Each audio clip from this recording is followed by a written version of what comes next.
Je suis né le 4 janvier 1925, 2 ans après le grand tremblement de terre, dans un quartier pas très reluisant de Tokyo. Sous prétexte qu'il était périlleux d'élever un enfant à l'étage supérieur, ma grand-mère m'arracha des bras de ma mère alors que j'avais 49 jours.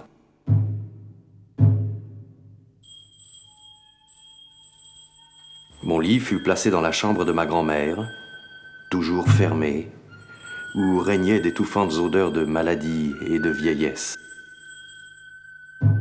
Et je fus élevé là, à côté de son lit. Ma grand-mère souffrait de névralgie qui provoquait des spasmes incessants. Cela la prenait d'un coup, comme si quelque chose l'eût possédée.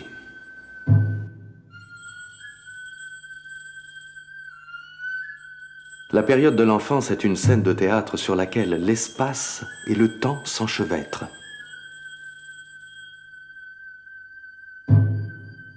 Il y avait d'une part les nouvelles que j'apprenais par les adultes au sujet des événements survenus dans divers pays, d'autre part, les choses qui se passaient sous mes yeux, les crises de ma grand-mère ou les petites querelles de famille. Enfin, les événements imaginaires du monde des contes de fées. Pourtant, je n'ai jamais eu de goût pour les princesses. Je n'aimais que les princes, surtout les princes assassinés ou voués à la mort.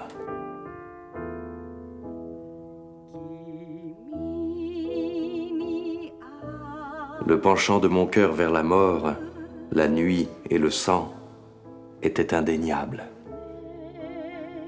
Mon imagination avait été séduite par une image qui fut pour moi une révélation. Mais un jour, ma garde-malade me dit « On dirait un homme, mais c'est une femme, réellement. » Elle s'appelait Jeanne d'Arc. J'avais l'impression d'avoir reçu un coup de massue. Si ce magnifique chevalier était une femme et non un homme, que restait-il ?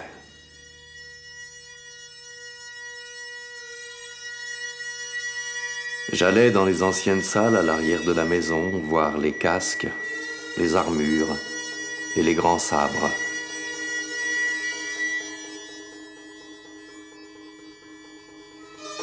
Dans le passé des miens figurent et des samouraïs et des nobles de cour. Nous longeons le cours sinueux d'un fleuve magnifique qui disparaît pour reparaître encore.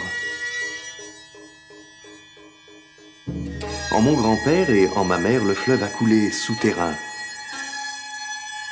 En mon père, c'était un ruisseau murmurant. En moi, comment pourrait-ce être autre qu'un vaste et puissant fleuve, chant de bénédiction venu des dieux?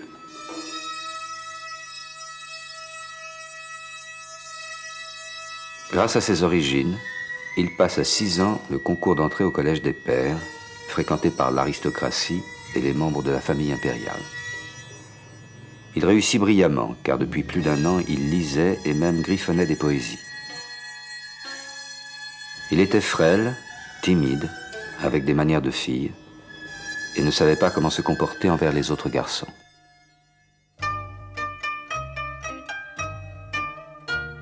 Un jour, en m'efforçant de calmer les battements de mon cœur, je me glissai dans la chambre de ma mère et j'ouvris les tiroirs de la commode où elle rangeait ses vêtements. Parmi ces kimonos, je m'emparai du plus somptueux. Je choisis une ceinture et l'enroulai plusieurs fois autour de ma taille, à la manière d'un pacha turc. Je me couvris la tête d'un carré de crêpe de Chine. Mes joues brillèrent d'une joie folle quand, debout devant le miroir, je vis que cette coiffe improvisée ressemblait à celle des pirates de l'île au trésor.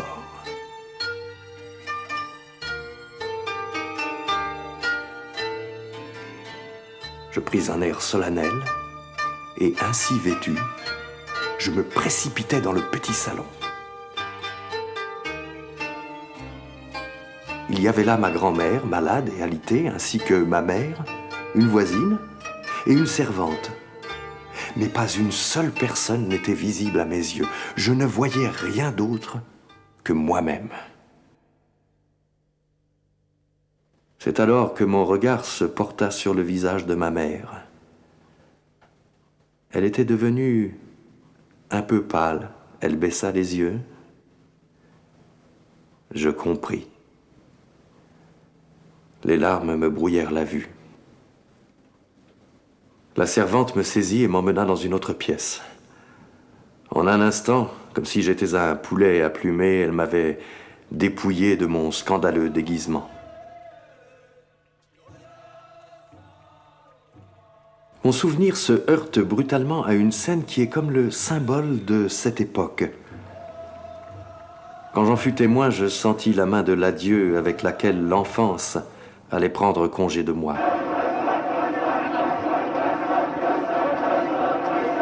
Je regardais les jeunes gens qui portaient en cortège les chasses mobiles par les rues lors de la fête locale des reliques. Une seule chose apparaissait, d'une clarté aveuglante. C'était l'expression de leur visage. L'on eût dit que leurs yeux ne regardaient pas les choses de ce monde.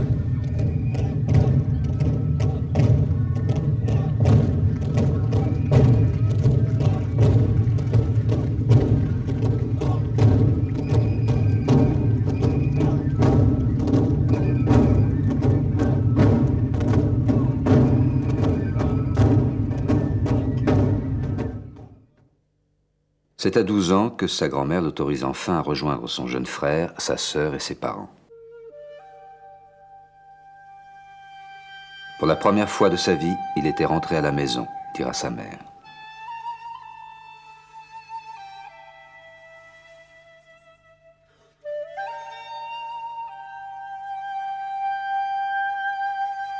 C'est à cette époque que sa grand-mère commence à l'amener au théâtre, au kabuki, au no. Pendant des années, à travers ses récits, elle avait éveillé son intérêt pour le théâtre.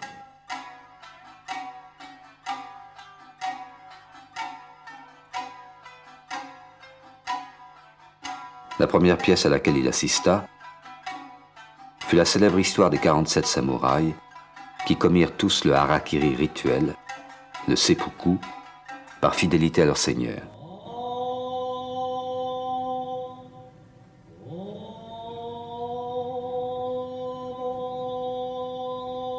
Depuis le XVIIIe siècle, on continue d'honorer leurs sacrifices.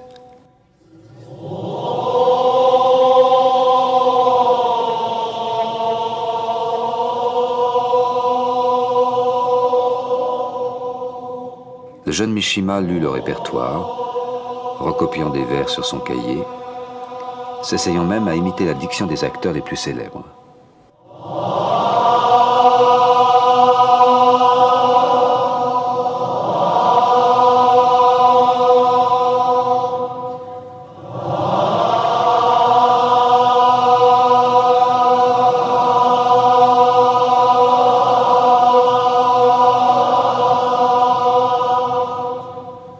À 15 ans, il écrit de nombreux poèmes.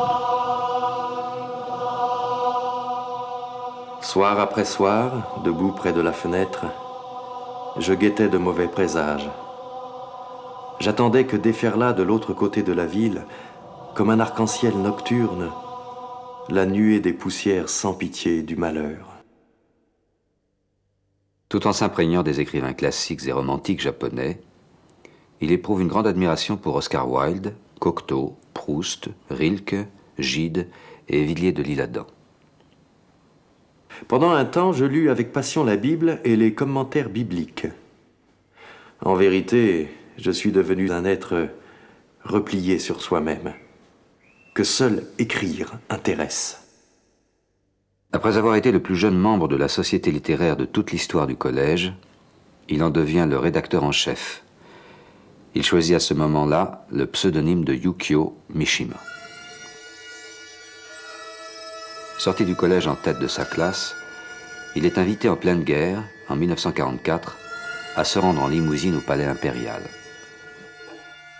À la cérémonie de ma remise de diplôme, je regardais l'empereur, assis là sans bouger pendant 3 heures. J'ai reçu de lui une montre. L'image de l'empereur est fondamentale. L'empereur, c'est l'absolu. Tous les soirs, nous observions le ciel de Tokyo sous les bombardements américains. C'était le plus beau feu d'artifice que j'ai jamais vu, et j'avais le sentiment que c'était la fête de la mort. Raymond Radiguet me fascinait. Ce génie mort à 20 ans à peine, en laissant au monde un tel chef-d'œuvre. Et moi, dont le sort presque certain était de partir à la guerre et d'y mourir aussi jeune que lui, je surimposais ma propre image à la sienne, et je fis de lui en quelque sorte mon rival personnel, et de ses prouesses littéraires un but à atteindre avant de mourir. Lorsque j'étais adolescent, j'étais sans cesse confronté à cette question. Quand et comment allais-je mourir? C'était le seul temps dans mon expérience où la mort était un rite et une enivrante bénédiction. Pourtant, lorsqu'il se présente au conseil de révision, maigre et pâle, il ment sur son état de santé pour se faire réformer. Pourquoi avais-je l'air si sincère quand je mentais au médecin militaire? Pourquoi alors, quand je fus condamné à rentrer chez moi le jour même, avais-je senti des prémices d'un sourire soulevant mes lèvres que j'avais peine à dissimuler?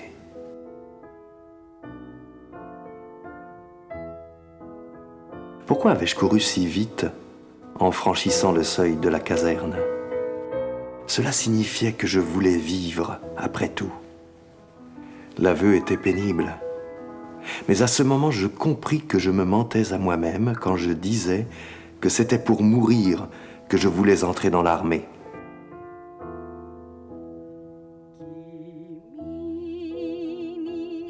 J'avais la certitude éclatante que ma vie future n'atteindrait jamais à des sommets de gloire suffisants pour justifier le fait d'avoir échappé à la mort au combat.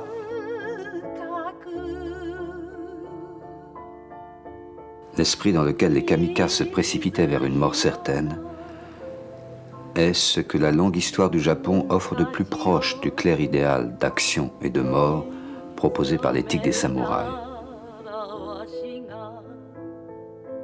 Jusqu'au bout, dit un kamikaze, nous avons cru que nous pourrions équilibrer la force matérielle et scientifique des Américains par nos convictions spirituelles et nos forces morales.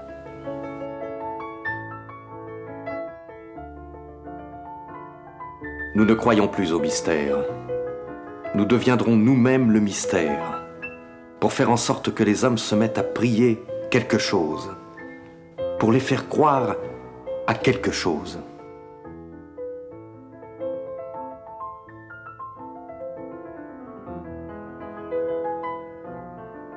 Le thème du sacrifice est central dans l'œuvre de Mishima. Il l'exalte dans son célèbre roman Le Pavillon d'or. Ce temple, symbole de perfection, d'espérance et d'éternité, fascine un jeune moine qui devient incendiaire par passion du beau.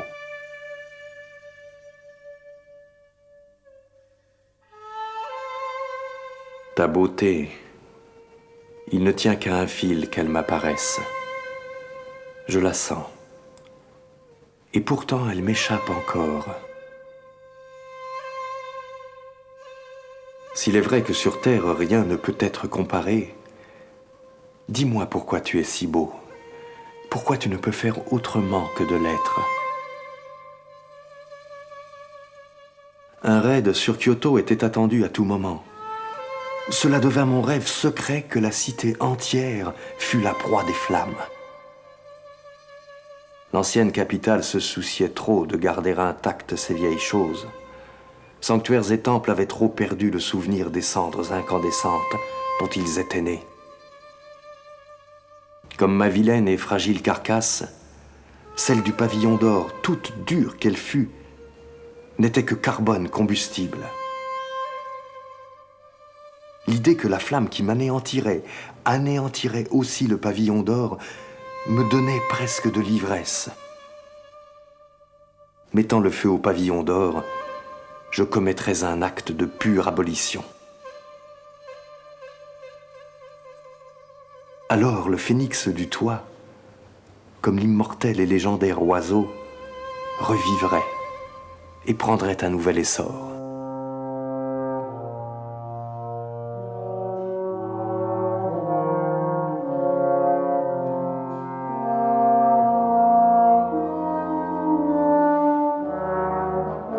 J'appris la destruction d'Hiroshima.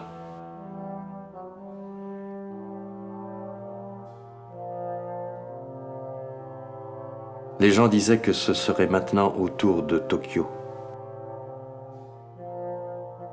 Les habitants étaient parvenus aux limites du désespoir et allaient à leurs affaires. Partout régnait un air d'allègre surexcitation.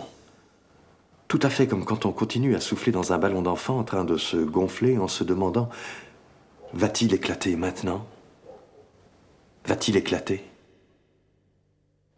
Cet état de choses dura pendant près de 10 jours. La réalité de la défaite signifiait pour moi seul, que des jours terribles commençaient. Dès le lendemain, il me faudrait mener la vie quotidienne d'un membre de la société humaine. Comme ces seuls mots me faisaient trembler. Le 1er janvier 1946, l'empereur renonce à son essence divine et déclare solennellement « En vérité, nous comptons parmi les mortels ». Pour Mishima, ce renoncement anéantit le sens du sacrifice des kamikazes et symbolise l'écroulement des valeurs du Japon traditionnel. L'été était revenu. En marchant à travers cette lumière infecte, cet éclat éblouissant, les premières années d'après-guerre revivent en moi avec une vigueur étrange. La décadence qui suivit l'anéantissement, cette vie absurde qui s'était trouvée dos à dos avec la mort, pour moi, c'était l'été.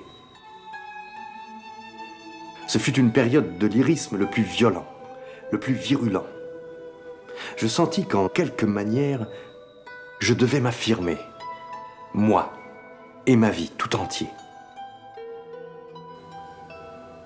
Comme l'a écrit Marguerite Yourcenar, Mishima accomplit en soi l'évolution qui a été celle du Japon, vite passé de l'héroïsme des champs de bataille à l'acceptation passive de l'occupation, reconvertissant ses énergies dans le sens de cette autre forme d'impérialisme que sont l'occidentalisation à outrance et le développement économique coûte que coûte.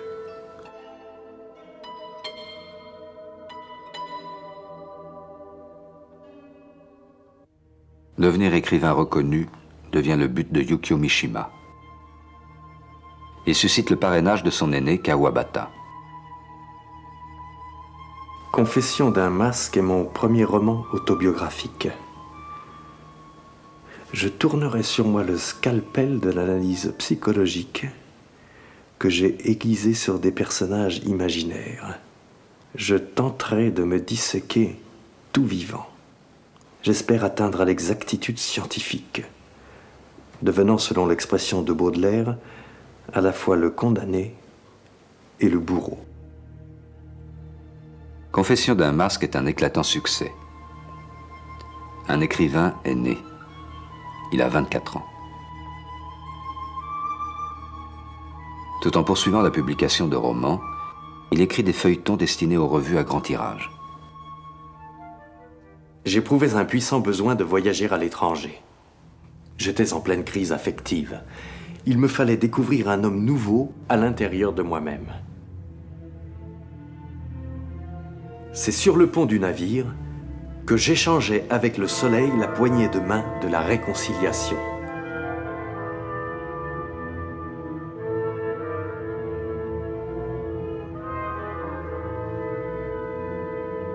Le soleil fut désormais mon compagnon sur la grande route de ma vie.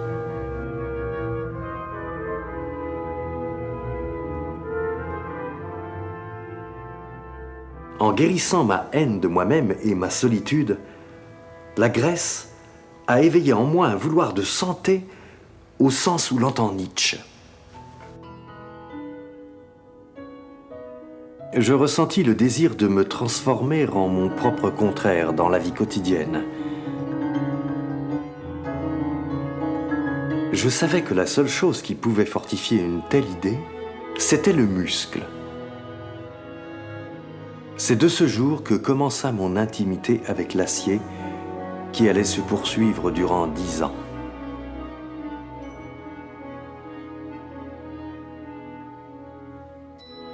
Lorsqu'enfin j'en suis venu à posséder un tel corps, j'ai souhaité le montrer à tout le monde, en faire étalage.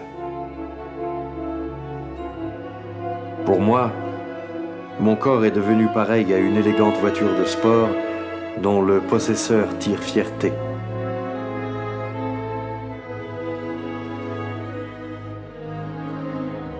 Mishima témoigne de sa réconciliation avec la vie en publiant Le tumulte des flots, très influencé par la Grèce. C'est un immense succès de librairie, immédiatement adapté au cinéma.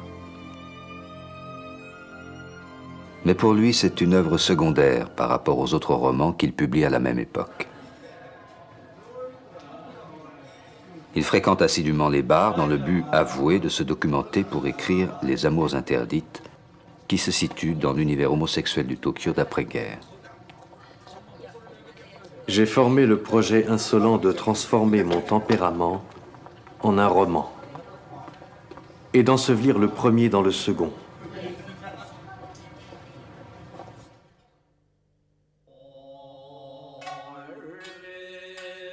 C'est dans mes pièces de théâtre, notamment dans les 5 nœuds modernes, que je suis parvenu à me confesser avec le plus de hardiesse et de sincérité. Cela provient sans doute du fait qu'écrire ce genre de pièces en un acte représente pour moi un substitut de la création poétique.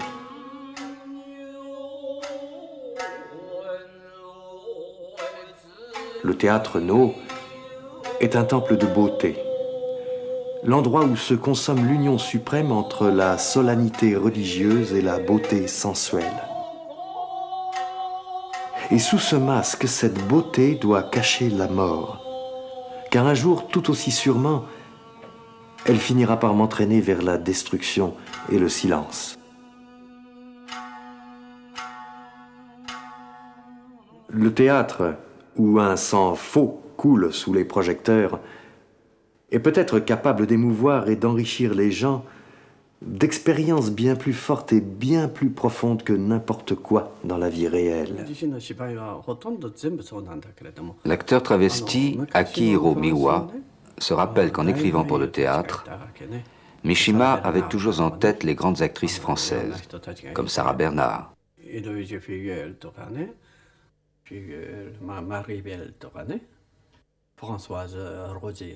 Edwidge Feuillère, Marie-Belle ou Françoise Roset. Cette admiration pour les actrices françaises se retrouve dans Madame de Sade.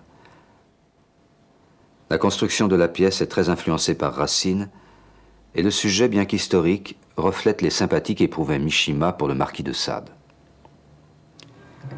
L'énergie débordante de Mishima le conduisait à être non seulement metteur en scène et parfois acteur dans ses pièces, mais encore à adapter des œuvres qu'il appréciait. Ici, c'est L'Aigle à 2 têtes de Cocteau, dont Akihiro Miwa était la vedette.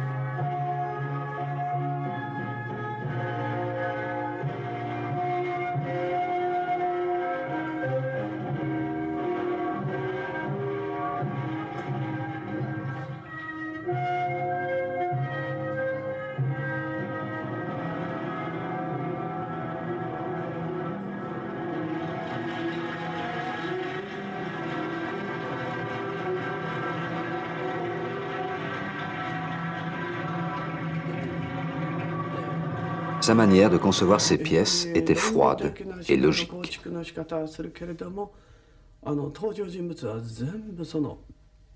Mais il attendait toujours des comédiens qu'ils jouent avec une émotion réelle, authentique.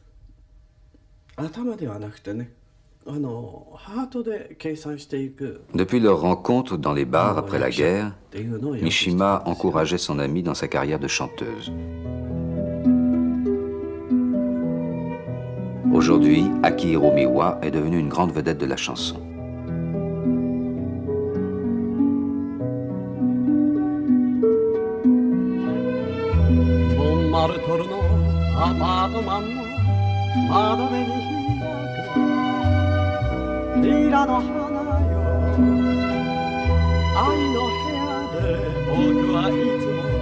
Sur la demande pressante de sa mère, il se marie en 1958 et aura 2 enfants.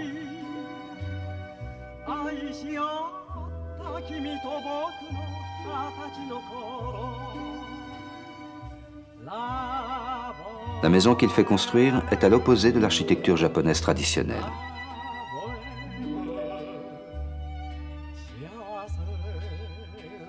Mishima aime choquer. Ceci est mon rêve, ou mon cauchemar, de somptuosité victorienne. Je me conforme à la dernière mode et j'apprécie toutes sortes d'objets de mauvais goût. Contrairement à la tradition japonaise, Mishima recevait beaucoup chez lui. Du point de vue social et mondain, il donnait à sa femme une place plus grande que celle qu'avaient les épouses de la plupart des intellectuels japonais des années 60. Il s'enfermait tous les soirs dans son bureau sur le coup de minuit pour consacrer 2 heures à ses textes de fabrication courante. Ce qui restait de la nuit et les heures du petit jour était ensuite consacré à ses livres. Ce que j'ai écrit me quitte sans jamais nourrir mon vide et ne devient rien d'autre qu'un implacable fouet qui me pousse à continuer. Combien de nuits de lutte, combien d'heures désespérées a-t-il fallu passer sur ces écrits? Ma véritable vie d'écrivain est celle du pur style japonais, de la langue du Japon, que j'emploie chaque nuit en me mettant au travail. Aujourd'hui, j'ai écrit comme un possédé, et à 3 heures du matin, j'ai fini le chapitre 7. Comment décrire la joie de travailler quand tout va bien ainsi? C'est comme de harnacher ce monde où nous vivons, de sauter en selle, et d'un claquement de fouet le lancer au galop à travers le vide enténébré. Toutes les étoiles défilent, vous frôlant les joues. Mais assez de folie. C'est là une joie secrète qu'il faut tenir cachée. Mishima aimait beaucoup les chats. Il figurait sur tous ses carnets, même sur ceux qu'il emportait dans ses voyages autour du monde.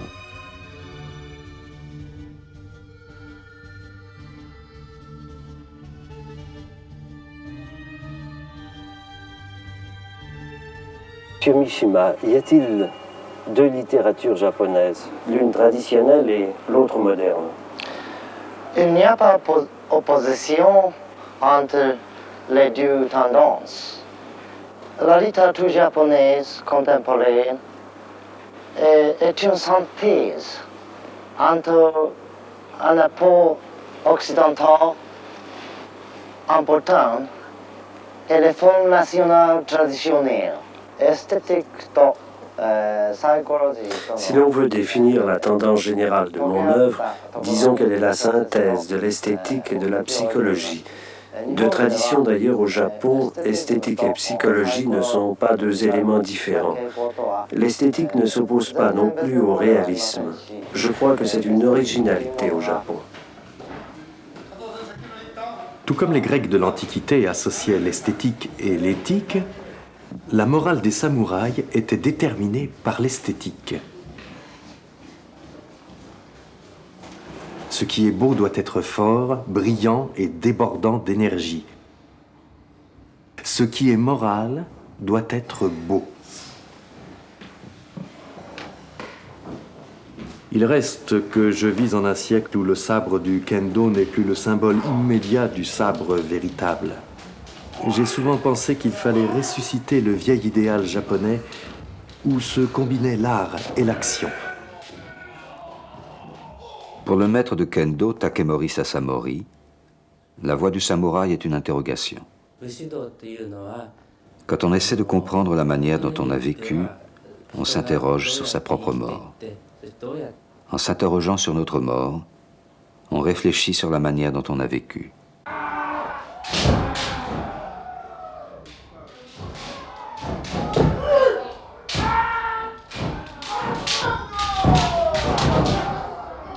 Il y a deux sortes de sabres. Le sabre qui crée la vie dans l'homme, le sabre qui tue.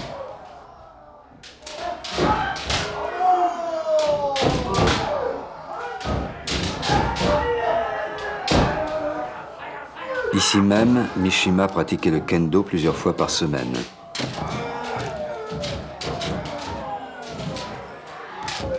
Il disait que rien de plus que le sifflement du sabre de bambou ne lui procurait un tel plaisir d'être en vie.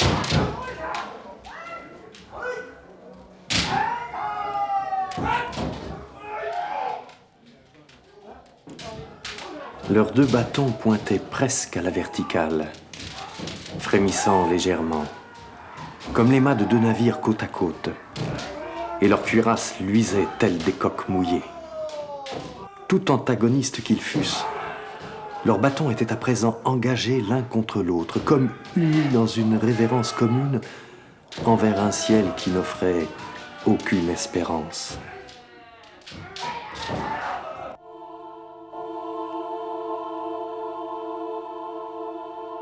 Il n'y a plus de samouraïs au Japon. Il n'y a plus de guerre. L'économie renaît. L'atmosphère de paix submerge tout. Et la jeunesse s'ennuie. Le Japon moderne est laid. L'argent et le matérialisme règnent. Le Japon est victime du serpent vert. Nous n'échapperons pas à cette malédiction-là. La voie que je suis est celle de l'artiste, de l'amuseur, réprouvé par l'éthique du samouraï. Au passage de la quarantaine, en 1965, Mishima ne peut plus se contenter de sport, de muscles et de ses personnages destinés au miroir, aux photographes, au cinéma.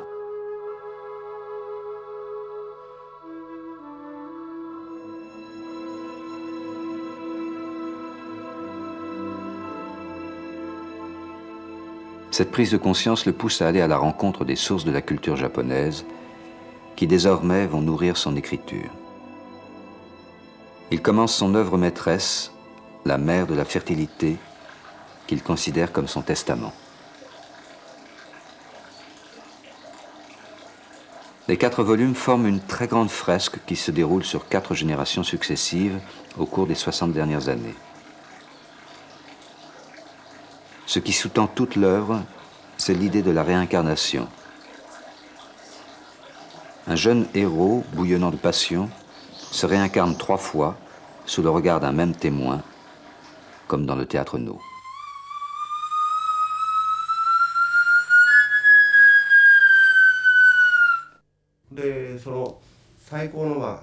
Il recherchait les sources profondes, les origines de la voie du samouraï, se rappelle le prêtre Shinto. C'est dans cet état d'esprit qu'il entreprit l'ascension de la montagne sacrée.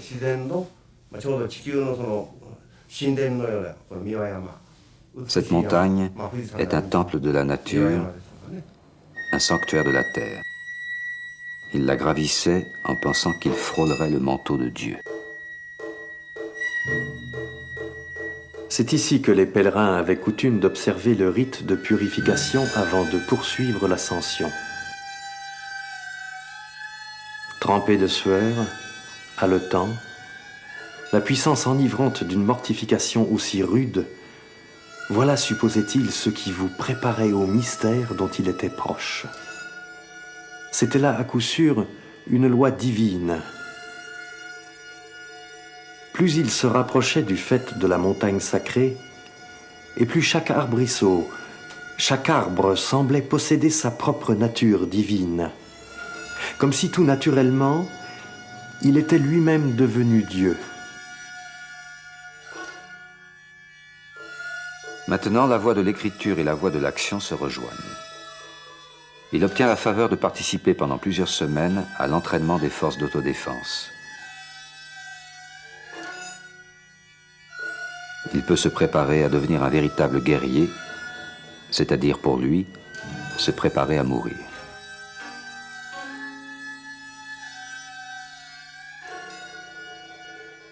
Maintenant, face à la mort, le compte à rebours a commencé.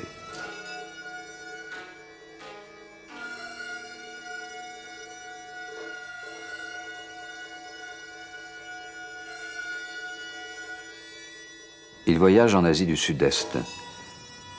Il visite les grands sites millénaires dont il s'inspire pour la mer de la fertilité et pour sa pièce « La terrasse du roi lépreux ».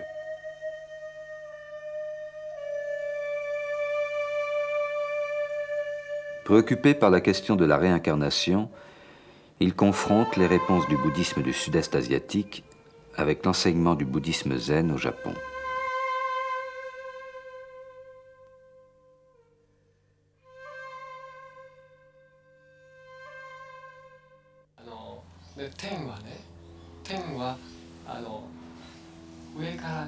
Le ciel couvre le monde et le fait grandir, c'est comme le soleil. La terre, en soutenant la vie, la fait également grandir. La rencontre de ces deux mouvements crée une harmonie que nous appelons la réincarnation.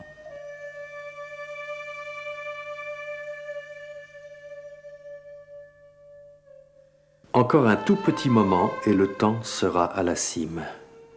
Puis sans faire halte, il amorcera sa descente. Beauté physique infinie, beauté claire et brillante. Voilà le privilège particulier de ceux qui abrègent le temps. Même si l'on arrête le temps, la vie se réincarne. Cela, je le sais. Mishima figurait parmi les favoris du prix Nobel de littérature. Quand en 1968, le prix fut enfin attribué à un Japonais, ce fut à son vieil ami Kawabata.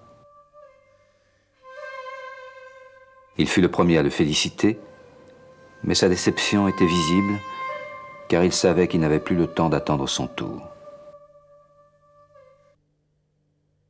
Maintenant, la main de l'écrivain se saisit du sabre.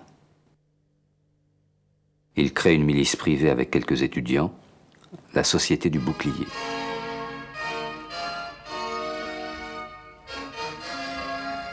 Nous nous considérons comme les défenseurs de la culture du Japon, de son histoire et de ses traditions. Suivant l'exemple des kamikazes, la bataille doit être livrée une fois seulement et conduire jusqu'à la mort. Nous sommes l'incarnation de la beauté du Japon.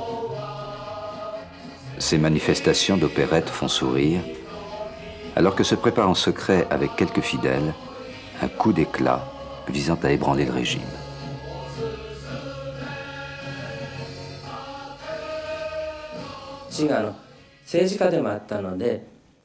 Mishima était très pessimiste sur la situation et l'avenir du Japon. Il est venu demander conseil à mon père, qui était un homme politique et son maître de kendo. Mon père lui a dit d'avoir du courage. C'est juste après que Mishima s'est fait seppuku.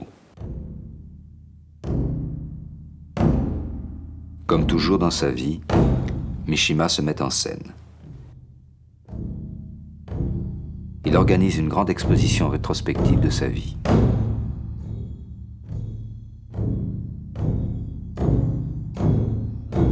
Je souhaiterais examiner le chemin que j'ai parcouru. Une vie si pleine de contradictions.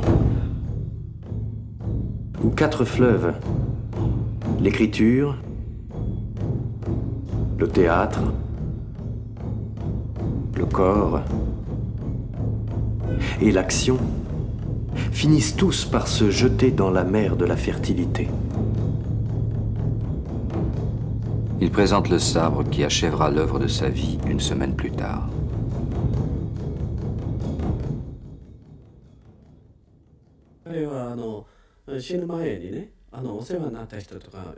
Il a fait le tour de tous ses amis, les uns après les autres, pour les saluer.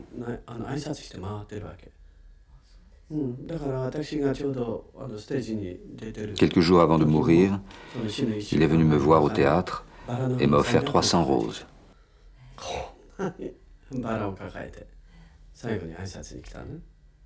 Au moment de partir, il m'a mystérieusement annoncé que c'était la dernière fois qu'il venait dans ma loge.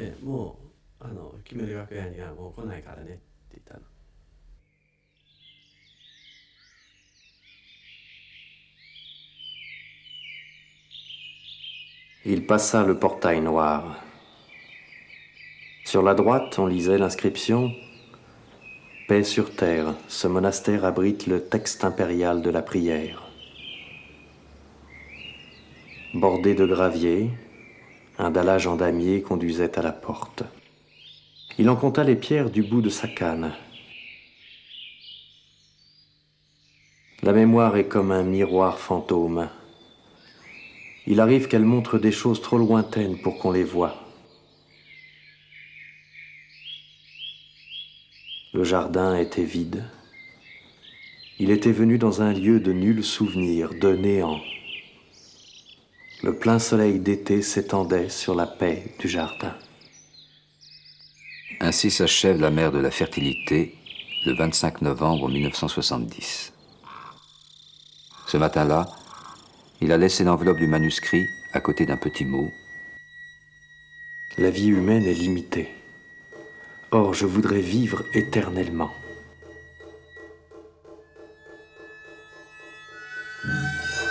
Dans la matinée, il prend en otage le général commandant l'armée et obtient de s'adresser aux troupes qu'il a fait rassembler.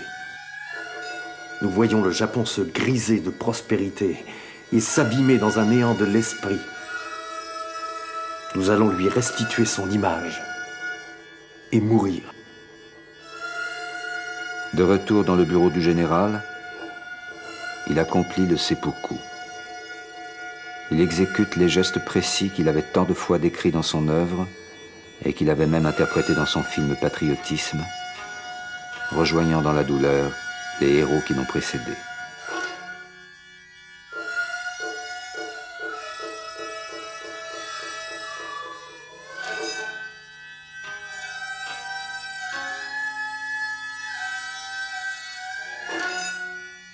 Lentement, des profondeurs internes, la douleur irradiait le ventre entier. Des cloches en folie sonnaient. 1000 cloches ensemble, à chaque souffle, à chaque battement du pouls, ébranlant tout son être. Il ne pouvait plus s'empêcher de gémir. Mais la lame était arrivée à l'aplomb du nombril, et lorsqu'il le constata, il fut content et reprit courage.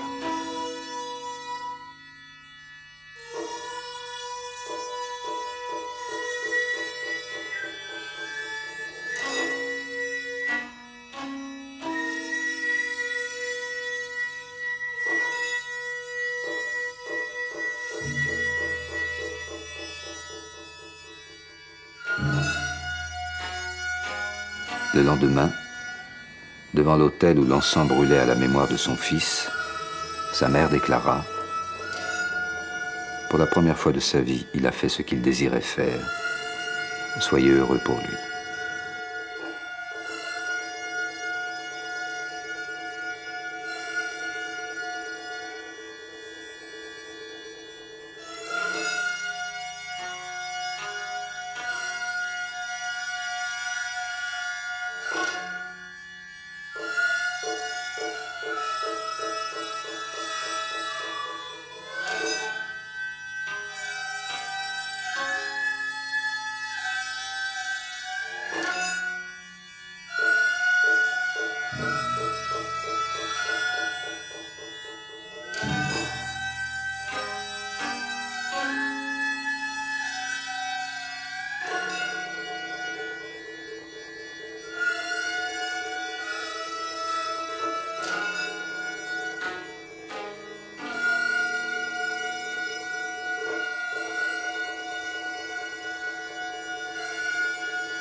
Sa mère déclara: « Pour la première fois de sa vie, il a fait ce qu'il désirait faire. Soyez heureux pour lui. »